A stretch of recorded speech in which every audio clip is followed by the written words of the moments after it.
Hello, everyone. Hello. This is Alexandra Levine live with the America's Pulse Network. You are all in tonight with me, Alexandra Levine. We have major breaking news on this network tonight. But going on in New York right now as we speak, the New York Democrat primary mayoral race between former Governor Andrew Cuomo and this radical Islamic extremist who's pro-Hamas, Zoltan Mondari. The fact that Mr. Zoltan is even close to possibly becoming the new New York mayor is disgusting. And as you know, in New York, they have something called ranked choice voting, which, as you know, takes a good candidate and drops them down about 2 or 3 spots. So you may think that you're voting for Governor Cuomo, but then after the ranked choice voting, the guy that you really don't want, Mr. Zoltan Mondari, ends up winning the primary after all. And unfortunately, there is speculation that he will win the New York mayoral race. So in the state of New York, you will have a pro-Hamas radical Islamic terrorist as your mayor. If you are a Jewish person living in New York and this guy becomes your mayor, people have advised you to leave the state because as a Jew, you will not be able to survive the state of New York. It's very sad because there's millions of Jewish people that live in New York. But if you have a mayor that's pro-Hamas and throws pro-Hamas rallies all over colleges and universities and on the streets, especially in Times Square, you're kind of screwed. So I've advised Jewish people to do everything they can to make sure that this radical Islamic doesn't become your mayor, but it is New York after all, and you are suffering with ranked choice voting. Other breaking news today, as you know, President Trump is right now currently in the Netherlands with a NATO summit. He will be meeting with NATO allies. And before he got on Marine One, he said the F-bomb heard all over the world. Two countries that have been fighting so long and so hard that they don't know what the fuck they're doing. Do you understand that?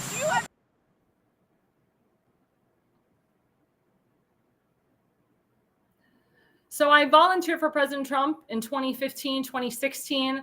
I've volunteered and worked with him, worked with the JEX organization that is heavily involved with President Trump for many years. When he said that F word today, let me tell you, he really meant it. President Trump wants peace. He wants peace in the Middle East. He wanted to get on Marine One today to Air Force One and say, we had this ceasefire, Iran and Israel, they did the ceasefire, there was no attacks. And unfortunately, the ceasefire was broken. It was actually broken by Iran first, and I'll give you the timeline of it. So the ceasefire was actually supposed to be given at 7 a.m. Israeli time. Well, at 5:30 a.m. Israeli time, Iran launched a barrage of rockets, murdering 4 Israeli civilians in Beersheba. Remember, the Iranians, the Ayatollah Khomeini, the mullahs, they love killing innocent civilians, innocent people, killing innocent Israelis.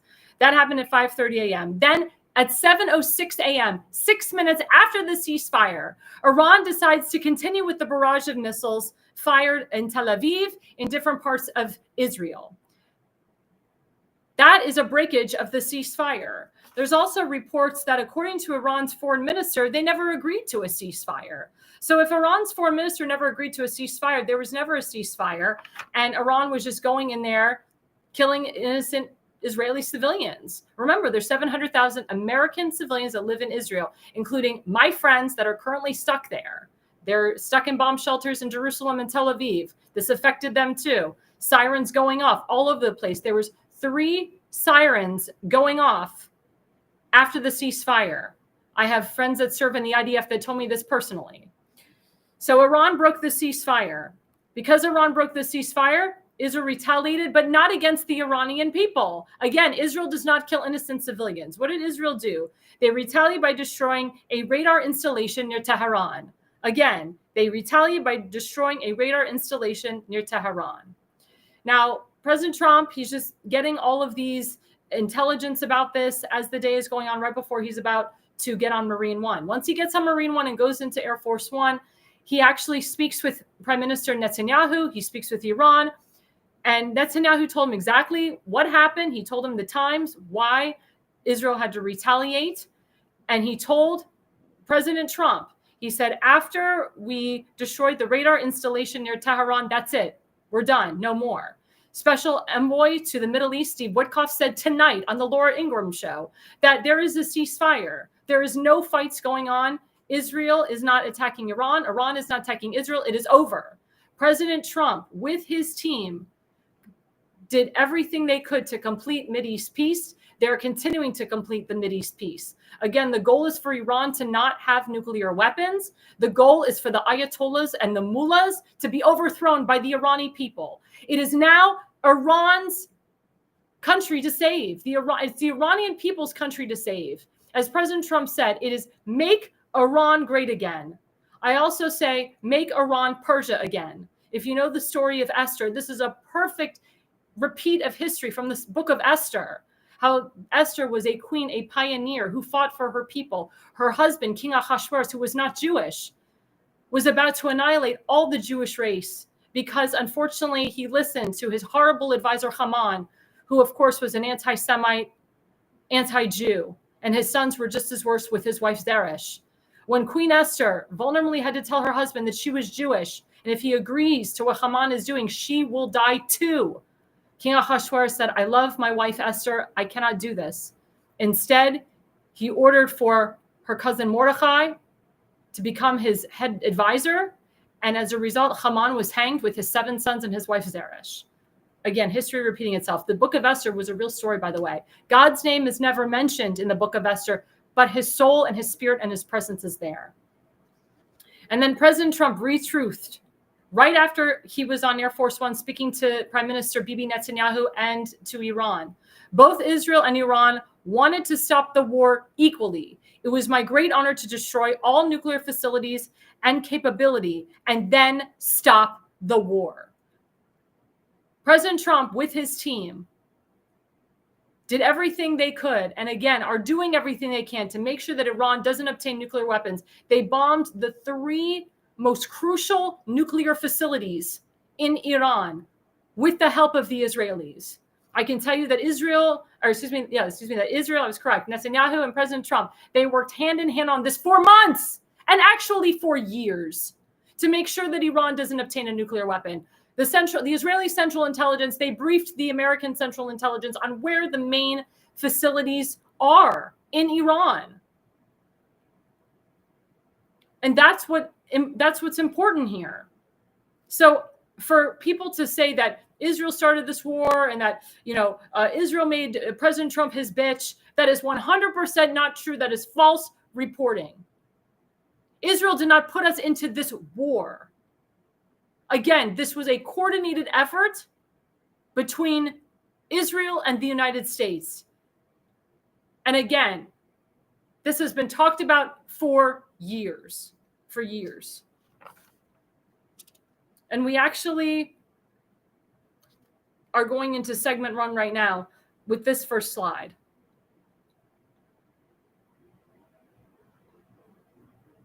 And then I'm going to give you the timeline as we go along. Trump says Iran and Israel to have a phased-in ceasefire over 24 hours. Again, what I told you in the time process, Iran broke that ceasefire.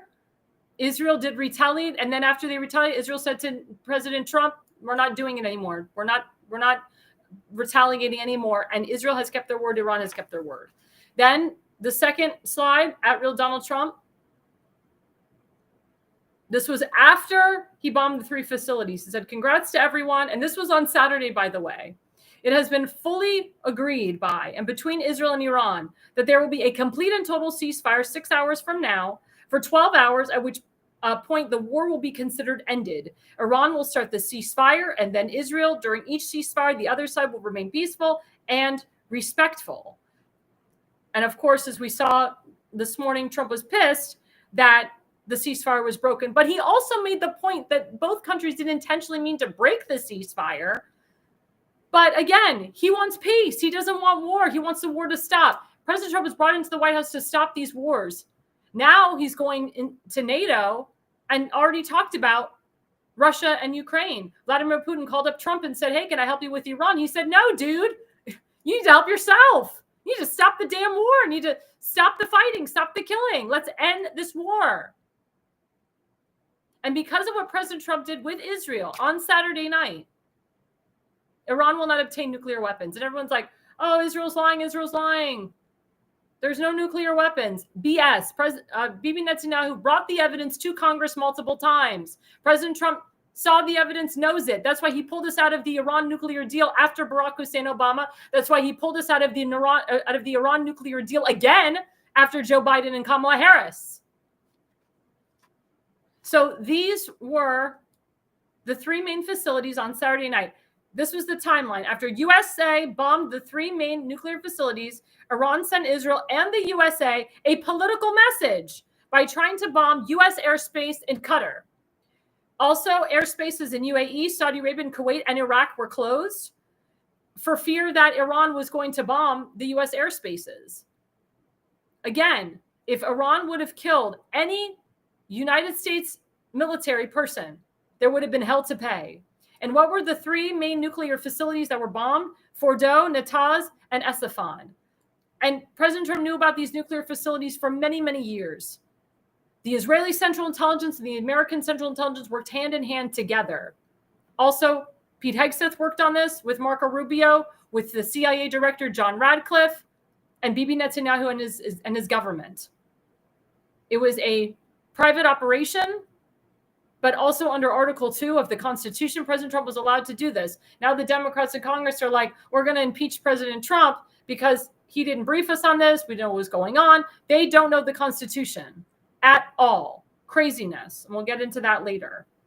So going back into segment 1, now we're going into slide 3, where there are multiple images of President Trump in the Situation Room. There's President Trump right there with his MAGA hat.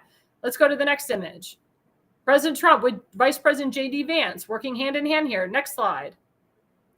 There's the CIA Director John Radcliffe, and I can't see the other faces behind him, but I know that Raising Cane was there too, and Pete Hegseth was in there as well. Raising Cane is the Joint Chiefs of Staff, all the Joint Chiefs of Staff in the military in the Situation with Susie Summerall Wiles, who is President Trump's Chief of Staff. And also Dan Scavino Jr. was there with Stephen Miller. Next slide. Yep, there's Marco Rubio, quote, NSA interim director as well as Secretary of State with the Secretary of Defense, Pete Hegseth. And I think that's the last slide.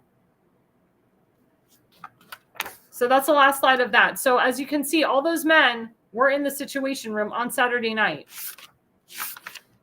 Then we go into at real Donald Trump, or excuse me, not at real Donald Trump. After that, after those images at American Citizen, President Trump didn't bomb Iran. Yep, my friend American Citizen, he explained it very well. President Trump didn't bomb Iran. He targeted nuclear facilities within Iran. There's a big difference. Let's be accurate with our words. His actions weren't aimed at the Iranian people, but at the Islamic regime. That's the Ayatollah Khomeini, who's 86 years old, by the way, and the mullahs in his pursuit of nuclear weapons. Please share this post. And I agree with my friend Charles Collins up there. This year we had a president that did something about it. That is correct. Peace through strength. And then you have at real Donald Trump. Monumental damage was, let's bring that up. Monumental damage was done to all nuclear sites in Iran. That was, again, what I told you. Fordow, which was the main nuclear facility, Natanz and Isfahan. As shown by satellite images, obliteration is an accurate term. The white structure shown is deeply embedded into the rock, with even its roof well below ground level and completely shielded from flame. The biggest damage took place from below ground level bullseye. And again, CNN, fake news. And I'm so glad that President Trump called them out today, all over when he was at Marine One and Air Force One. CNN fake news said that the nuclear facility wasn't bombed, might have been touched a little bit, still there. Fake news, liars, liar CNN. President Trump, he's got the intelligence from Israel. He knows if the nuclear facilities were bombed. He saw it actually happen in real time in the Situation Room. Steve Witkoff today on the Laura Ingraham show, he confirmed that the nuclear facilities were completely destroyed by the B-52s.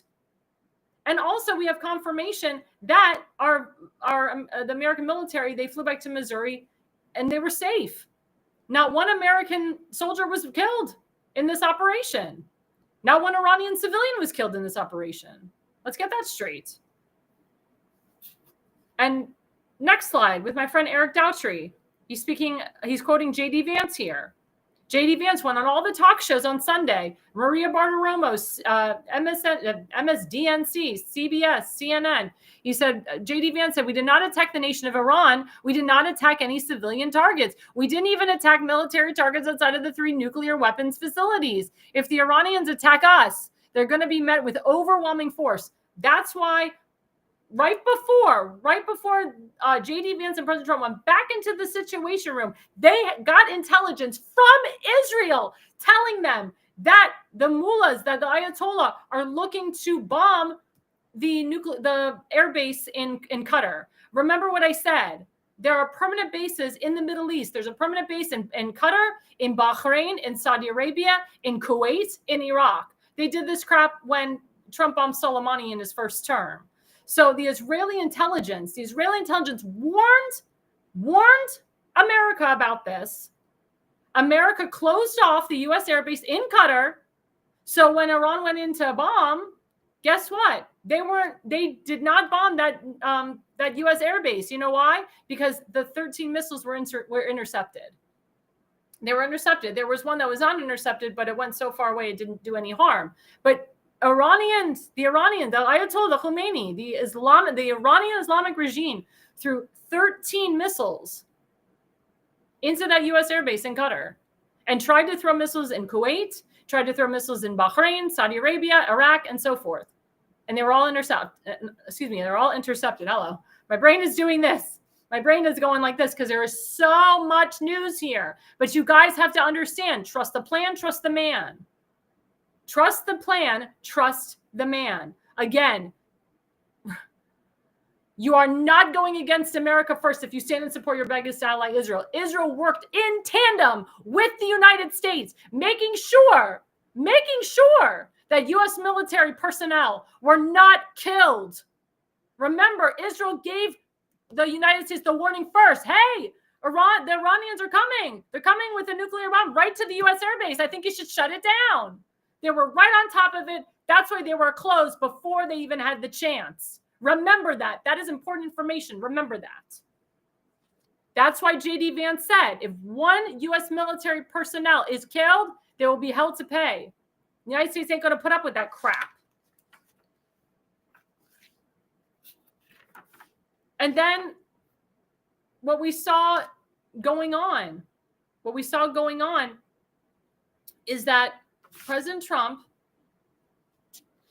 is the main negotiator. He's the master negotiator. He's negotiating peace all over the world. That's why he was pissed this morning. That's why he dropped the F-bomb, because these countries have been fighting each other for so long.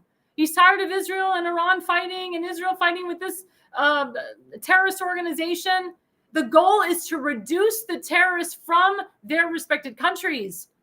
Reduce Hezbollah, reduce Hamas, reduce Islamic Jihad, reduce Al-Aqsa Martyr Brigade, reduce the Taliban. That's what President Trump did in his first term. It's very true. It's very true. President Trump has multiple different ideas. That's why he said, let's own Gaza, because it's something outside of the norm. And Netanyahu's looking at it. He's like, you know what? He's the only person that brought this to our attention. We have seen this going on for 42 years, 46 years. President Trump wants it over, and he wants to do it while he's in office. And there's been talks that he should get a Nobel Peace Prize for this. I agree. He was nominated for 3 Nobel Peace Prizes in his first term. He should be nominated for this Nobel Peace Prize, for a Nobel Peace Prize for bringing peace to the Middle East, bringing peace between India and Pakistan, and bringing peace between Ukraine and Russia. He should be getting the Nobel Peace Prize. Obama got a Nobel Peace Prize, and we don't even know what it was for. Obama was a disgrace. We're finding out more and more that he was really an illegitimate president, and that he was committing treason behind the scenes. That Joe Biden was a vegetable, wasn't even the president. We're trying to get to the bottom of the auto pen situation. President Trump believes in peace through strength. I support and stand with President Trump here. I support and stand with President Trump on his policies. Our network does as well. Trust the plan, trust the man. Again, there has been no bigger friend to Israel than President Trump. He just wants peace. That's why he was pissed today. But again, after talking with Netanyahu, after talking with Iran, there has been no casualties since. Steve Witkoff confirmed it. It has been confirmed by the IDF, Shin Bet Mossad. But Israel did not force us into this war. Israel is not the one to blame. The ones to blame are the Islamic terrorists. And the Islamic terrorists were the ones that killed 1,200 innocent people on October 7th. Coming back after the break, we're talking about another murderer and other murderers that decide to kill innocent Christians while they are in church. Coming right back after the break.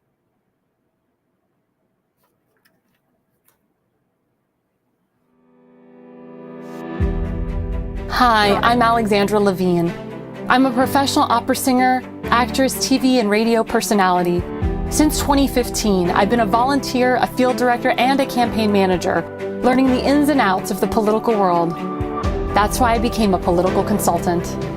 My job is to lead you to victory with organization, structure, and the mindset of winning for your district or state. With my guidance and direction, I can keep you focused on the things that matter to the people and advise you on key issues that need to be addressed. If you're a serious candidate that is serious about winning, then book a consultation with me today. Go to levineconsulting.co. You'll be happy you did.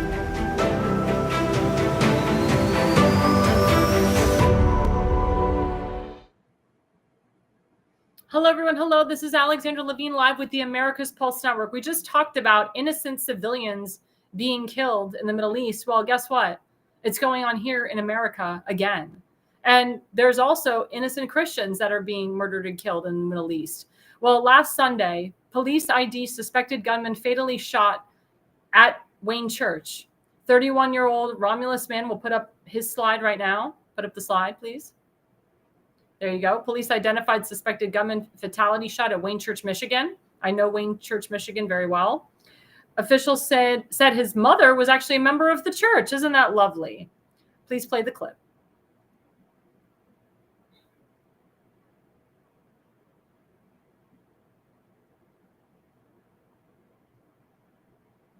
No, we're not doing that yet.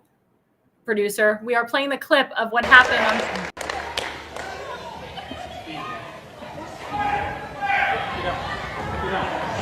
Oh.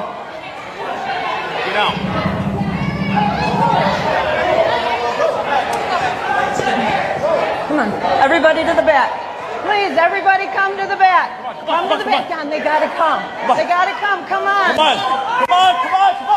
Go. Out, I don't think is a good idea. No.